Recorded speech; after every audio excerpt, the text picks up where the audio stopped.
We're going to look at Luke chapter 2. So I'll invite you to open your Bible to Luke chapter 2 or look it up on a device, maybe if you don't have a Bible near you. And we are getting ready for Christmas. How does it feel to be 2 days away from Christmas? Okay. We got some excited folks in the room. We're going to look at Luke chapter 2, verses 8 through 11, what you might think of when you think of the Christmas story. And my goal this year for our church is to think about the Christmas story within the context of joy and what that means. So we'll look at these verses just for a few minutes today, and then again on Christmas Eve, we'll be here at 4 o'clock in this room for Christmas Eve, and we'll reflect a little more on these verses again on Christmas Eve. So you have cards on your seats for Christmas Eve. If you want to invite someone to join us here, we would love that. We want to pack out this room, and we're going to have a really good time. We're going to have some stuff beforehand out in the courtyard if the weather is good, and then we'll be here for a service with everybody in the room all packed together. It's going to be fun. So Luke chapter 2, verses 8 through 11 says this, "And in the same region there were shepherds out in the field, keeping watch over their flock by night.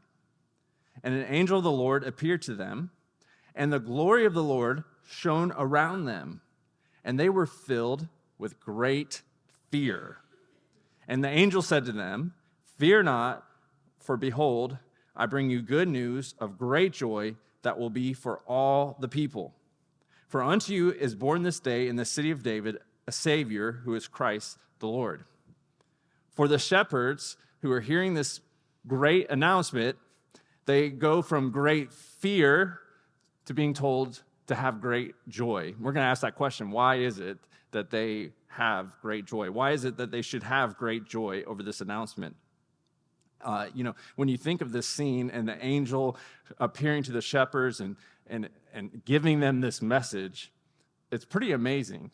And it's like hard for us to picture it. I don't think we can picture it. You'll have nativity sets and you've got little angels. They're kind of cute and they're white or, with white wings. They're just like pure white. And you look and you think, is that what they look like? We were at Dollywood this weekend. I know you're all jealous that you couldn't be there with us at Dollywood with our family. We had a good time. It's quite a theme park. We had a good time. I'll just stop there. And it was 32 degrees, and we're riding roller coasters. I don't know why you do that, but we're at Dollywood. We're having a good time. But we saw a show that showed a part of this Christmas story, and there was this angel who appeared, and there was smoke everywhere, and he was all blanked out in white robes, and that's our picture of these angels. But I don't know. I think it was a bit different than that. Here's this angel who shows up, and the first thing these shepherds do, these shepherds who have to fight off wild animals, they're completely terrified. Completely terrified when they see this angel. And somehow they're supposed to take great joy in it, and eventually they do. So why is it they have great joy? So let me take you back to another personal story from my life this summer. I was talking about the Braves. I went to a Braves game this summer. My brother and I were going to attend a game. And one thing that we kind of were checking on as we were headed towards the game was, would a mutual friend of ours be around? He lives in Atlanta. He's joined us for a lot of games. And we were checking to see, hey, you going to be around? You want to go to the game with us? And it turns out not only did he want to go to the game, he was already planning to be at the game.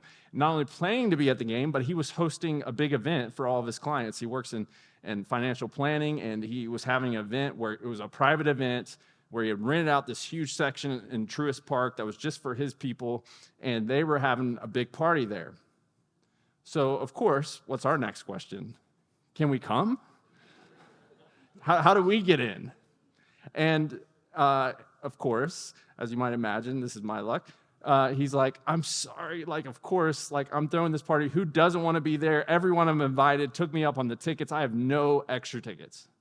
And the whole way to the game, my brother and I were talking about how great it would have been and how crazy it is that the very game we were going to, he's there and he's hosting a party that we can't even go to. And How great would it have been, especially the all-you-can-eat part, That would have been really, really great. Maybe we'll get some peanuts. Maybe we'll go back to our cheap seats and just make the best of it.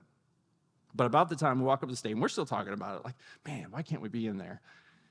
And about the time we get to the stadium, his phone buzzes. He's like, oh my gosh, he's got tickets for us. We can go. And so we went, and we took full advantage of the all-you-can-eat buffet that they had at the Braves game, all right? If you've never had that experience, we got lucky. It was only because I was with my brother. That's the only way it happens. He always gets this lucky like that. I'm telling you. Everybody's got a sibling like that, right? They always get lucky. Okay. Now, we experience great joy from that experience. Because anytime you go from feeling like you're kind of on the outside looking in to actually being able to get in on the inside, it brings you great joy.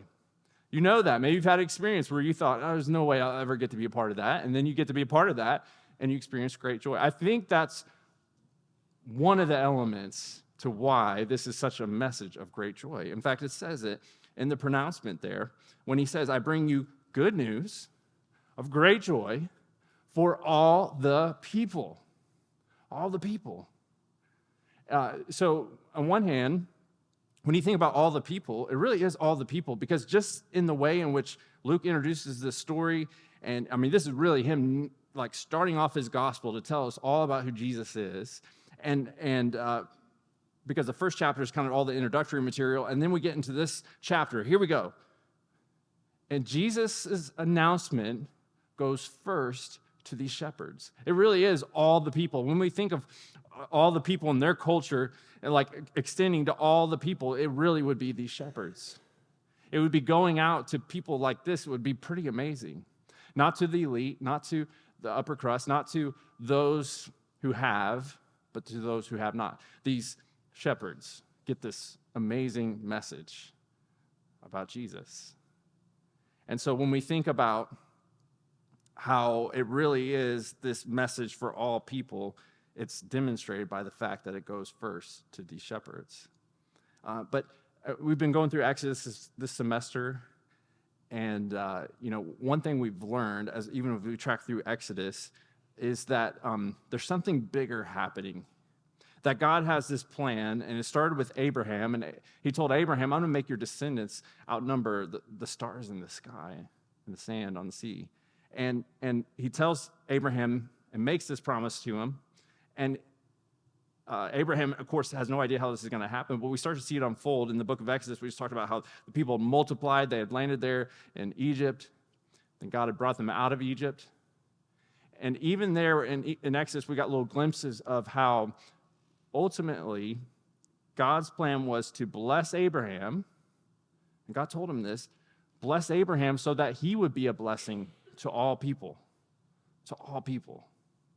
And we got a little glimpse of that in Exodus. We see like something bigger is happening here as they are like moving out of Egypt. We know that it was meant for them to go out from there so they could, in fact, bless all people, so that, in fact, there could be a descendant one day who would come from Israel who would truly bless all people, and that is Jesus.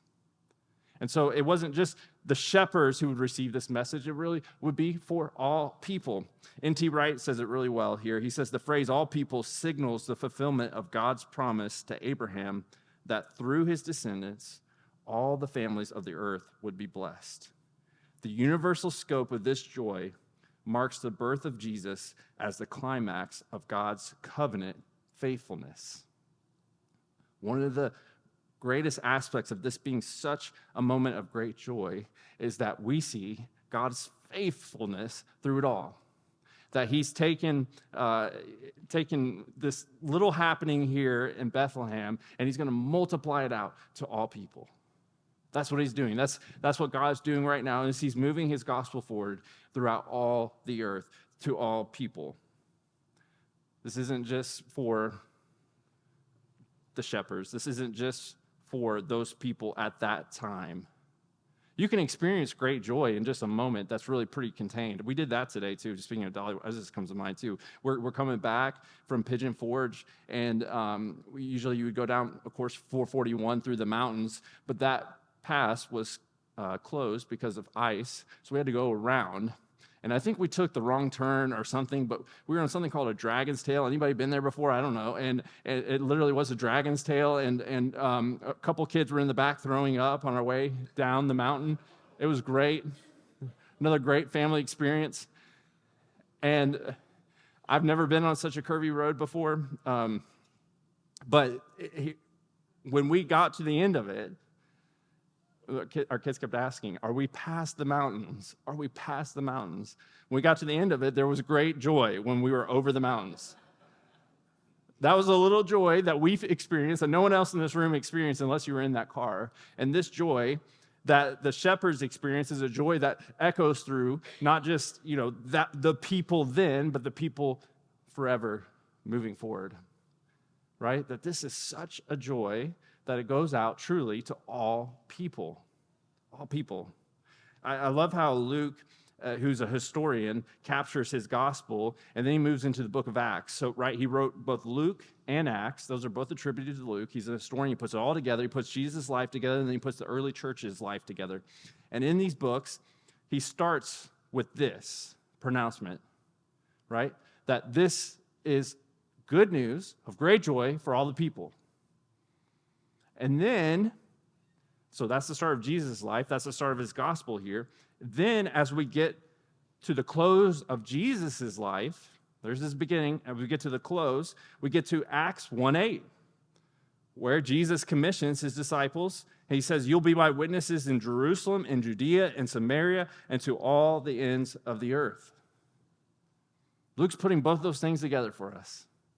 That this message about Jesus, that is for all good news of great joy for all the people, eventually is going to be that same word of commission that Jesus speaks in Acts 1:8.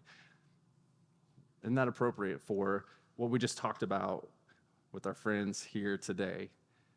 That God's work is going on here in Athens. It's going over in Central Asia. It's going South Asia. It's going to South America. It's going everywhere. Because God is always on the move. He's always working.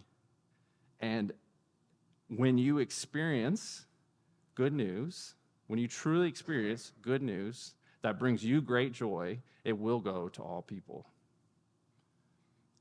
So, to close, I want us to reflect on that just a minute. This is why these are stories that if you grew up in church at all, even if you didn't grow up in church at all, you know Luke chapter 2. But we still come back to it, not just out of tradition, but to once again say, Jesus, refresh this in our hearts and minds right now. Just how amazing it is that your message showed up to a group of shepherds and that this message has now reached us, right? That good news of great joy for all the people, we were a part of all the people. That was us. We're sitting here today because of that.